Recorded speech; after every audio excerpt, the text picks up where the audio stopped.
Merhaba arkadaşlar. Kanalıma hoş geldiniz. Bir Ben de Yaparım kanalında sizler için bir şeyler yapmaya çalışacağız.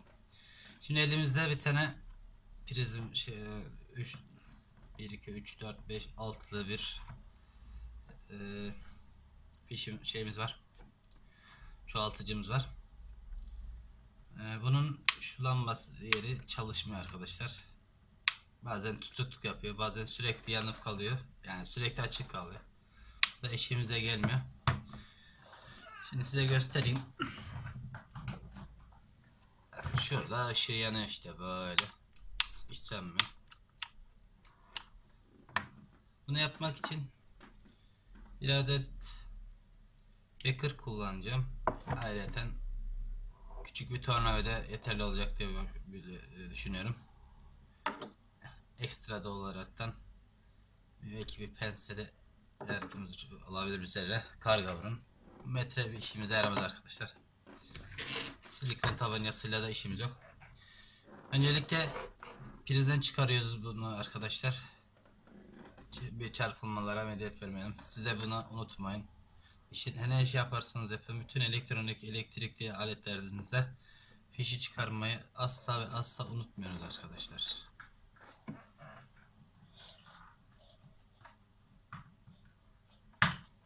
Evet. Fişimizi çıkardık. Elektrik olmadığından emin olduk. Şimdi yapacağımız bunu buradan çıkarmak arkadaşlar.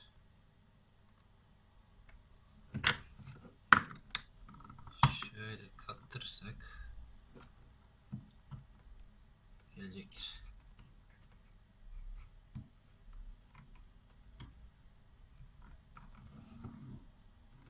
Evet, işte geldi.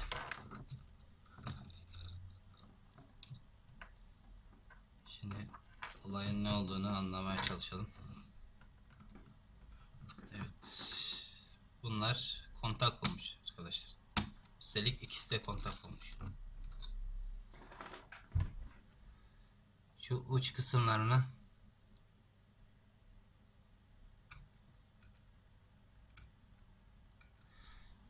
böyle, ya da elinizde zımpara falan varsa onlarla da yapabilirsiniz.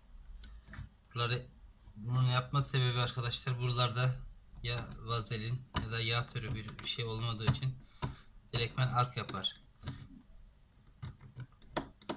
Ayrıca bunun ark yapmaması için istiyorsanız direktmen buradan kapatmayın.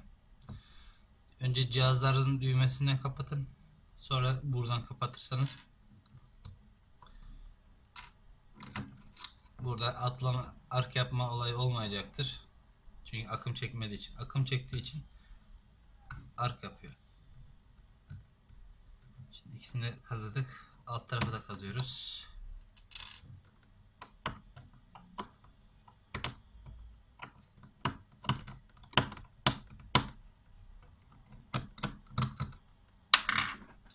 Evet. BD40'ımızı hafiften sıkıyoruz oraya. Tamam.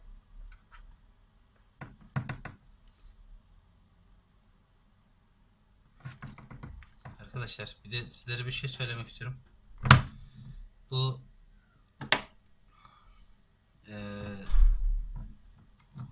yağ, hani hafiften yağ falan şey yaptığınız zaman bunlar kısa devre yaptırmıyor. Sadece iletkenliğini daha kolay olmasını sağlıyor ama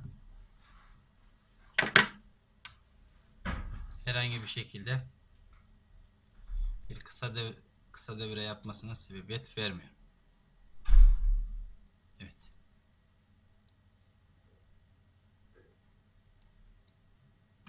Artık kapatabiliriz.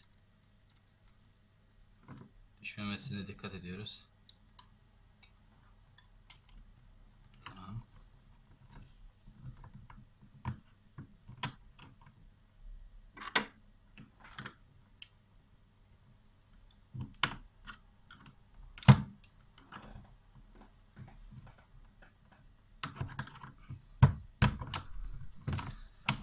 İşte şimdi güzel çalışmaya başladı. Tak tak sesleri de geliyor. Hemen test edelim. Evet, pense de bu arada işimize yaramış oldu. Evet, şu anda sönük durumda ve yanıyor. Sönüyor. Evet, test etmek için ne kullanabiliriz? Silikon tabancası. Her neyse arkadaşlar, sonuçta çalışıyor. Beni izlediğiniz için çok teşekkür ediyorum. Eğer videomu beğendiyseniz beğenmeyi, bu tür videoların tekrarına gelmesini istiyorsanız da kanalıma abone olmayı unutmayın arkadaşlar. Hoşça kalın.